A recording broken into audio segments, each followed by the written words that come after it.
আসসালামু আলাইকুম। সবাইকে অনেক অনেক শুভেচ্ছা। পাঠ করছি নবীদের জীবন কাহিনী।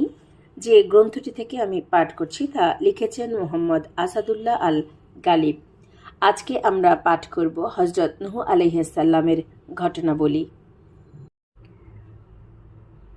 আদম আলাইহিসসালাম থেকে নূহ আলাইহিসসালাম পর্যন্ত 10 শতাব্দীর ব্যবধান ছিল, যার শেষ দিকে ক্রমবর্ধমান মানবকুলে শিরক ও কুসংস্কারের আবির্ভাব ঘটে এবং তা বিস্তৃতি লাভ করে।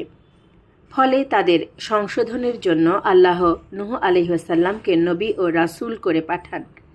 তিনি 950 বছরের দীর্ঘ বয়স লাভ করেছিলেন এবং সারা জীবন পথ ভোলা মানুষকে পথে আনার জন্য দাওয়াতে অতিবাহিত করেন।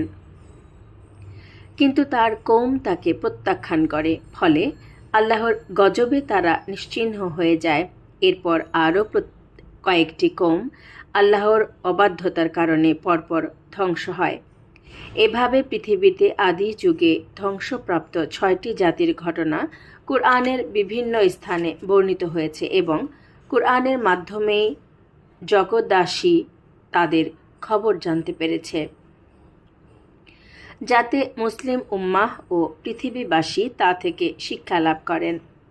উক্ত 6টি জাতি হল কওমে নূহ, আদ, সামুদ, কওমে লূত, মাদিয়ান ও কওমে ফেরাউন।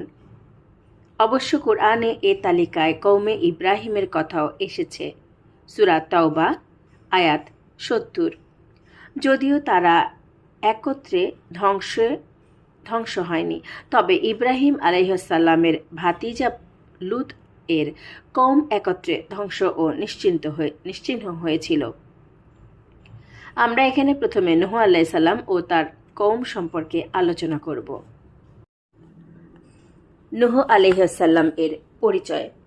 আবুল বাশার সানি বা মানব জাতির দ্বিতীয় পিতা বলে খ্যাত নূহ আলাইহিস সালাম ছিলেন পিতা আদম আলাইহিস সালামের 10ম অথবা 8ম অধস্তন পুরুষ।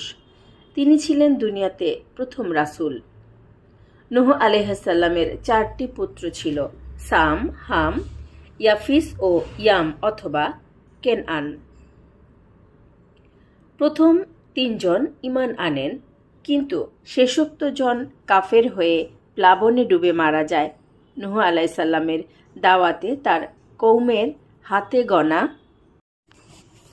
মাত্র কয়েকজন ঈমানদার ব্যক্তি সাড়া দেন এবং তারাই প্লাবনের সময় নৌকারোহণের মাধ্যমে নাজাত পান। নূহের কিস্তিতে কয়জন